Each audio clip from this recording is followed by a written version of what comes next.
So I walked into this meeting of the Fraser Institute the other day, wearing my underwear. Hello and welcome to the Tooker Tapes. It is Halloween, as you might be able to tell. A favorite day of Tooker's. He loved to dress up and put wigs on from time to time. It's funny to watch these tapes and see him show up in costume. Follow along below. This is when the actual clips start. I've got a little bit of a preamble to tell you about the clips and some housekeeping business. This playing here in the background. This was a Halloween action at the U of T. Students were rallying against a tuition raising situation, I think is what was going on. Particularly so they're in the university council chamber, and these police have been charged with protecting those doors from those ornery students. And of course, Tooker is right up there in their face. He's got some pretty interesting confrontations happening here. It's, as remarking to my son yesterday, it wasn't uncommon for Tooker to get into it with the police and have them rough him up and handle him badly. So that's about to happen. But the clips that I'm going to be showing you, this is Tooker Tapes Volume 113, and the clips that I'm bringing you are from Volume 111. There's one clip from Tooker's apartment where he tells us that you actually can get a free lunch in life, and he gives us the tips on how to do that. Real great bit.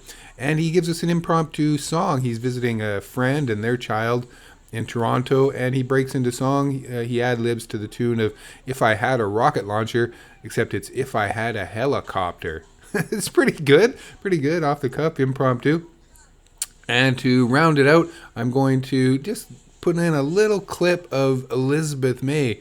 You might know Elizabeth May as leader of the Federal Green Party here in Canada. This little clip from 2002 shows Elizabeth May at a hotel giving a speech about climate change, and Tooker is there, and she acknowledges him very warmly and makes a very nice remark about a recent action that Tooker and myself made at the climate conference in the Hague. So if you know me, you know that story. If you know Tooker, you know that story. If you're watching the Tooker tapes, you're going to see that story, or you have seen clues of it, the climate action in the Hague at COP6. So at any rate, I want to thank you for watching the Tooker tapes. Thank you for supporting this project by doing that. Please help further by clicking on the like, leaving a quick comment down below, subscribe, ring the bell so you get notifications, tell your friends. Super small channel like this, it's hard to get into the algorithms, so it really helps when people make that extra effort and actually copy and paste an address, send it to somebody, say, hey, check out this material. Also, because it's political and climate related, the algorithms and the corporate people that govern these things are not particularly favorable. So we need all the help that you can get to get a lot of eyes on this project. It is a very large project. We have 600 tapes to archive and digitize, and then from that we're pulling out clips and sharing with you on the regular. And then through that we're also building a number of different story ideas to create one or more different documentaries depending on time, money, can we get the financing for this, and will there be actual interest in this material. So do you think there's interest in this archived historical material from between 1997 and 2004, covering activism and politics and media and the environment across the country and around the world? If you think there's value in that, we got the mother load of goods here, but we need your help to keep it funded. You can buy me a coffee. That helps tip me out and keep me going on the daily. So thanks again for watching Tooker Tapes. This is October the 31st, 2025. That footage is October 31st, 2002.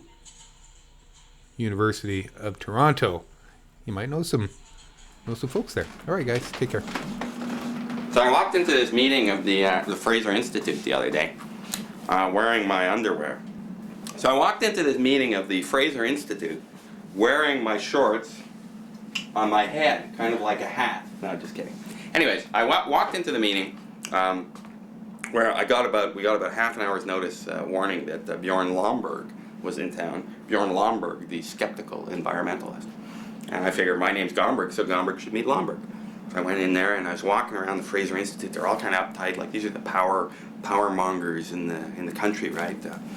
Terence Corcoran, the editor from Financial Post, right-wing editor, was introducing or accepting or something up on the stage with Lomberg, and so there was Lomberg, the skeptical environmentalist. So I videotaped him and managed to get. The nice thing about it was, I mean, it's okay. I like shooting stuff. His ideas were kind of interesting, and offensive too. But nice thing about doing a gig like that is at the Royal York, they've got all this food. Like I asked at the end, I said, "Is there any leftover food?" Like everybody had left, Lomberg was gone, and they served me, like I said, any vegetarian meals. I went back and back, came out with this like beautiful plate, and I had about 4 desserts. I hung around, read the newspaper, and ate this great meal. So I recommend that if you're in the neighborhood of the Royal York Hotel in Toronto, it's right opposite the train station, put on some nice clothes, make like you belong, walk into the Canada Room or one of those other banquet rooms, and join in some kind of conference that's undoubtedly going on there, and you can get a free meal. There is such a thing as a free lunch. Trust me, I did it. What would you do, Tooker, if you had a helicopter? If I had a helicopter, I'd make a lot of noise. I'd hover over St. Jamestown. I'd really watch over those doper kids. If I had a helicopter,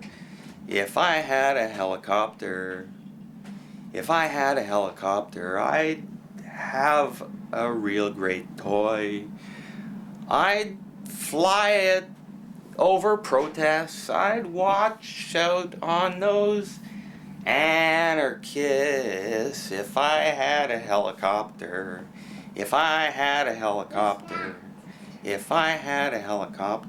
I'd make a lot of noise. All right. Okay, I'll keep it. Tooker Gomberg, by the way, I think a round of applause for burning his Canadian passport due to climate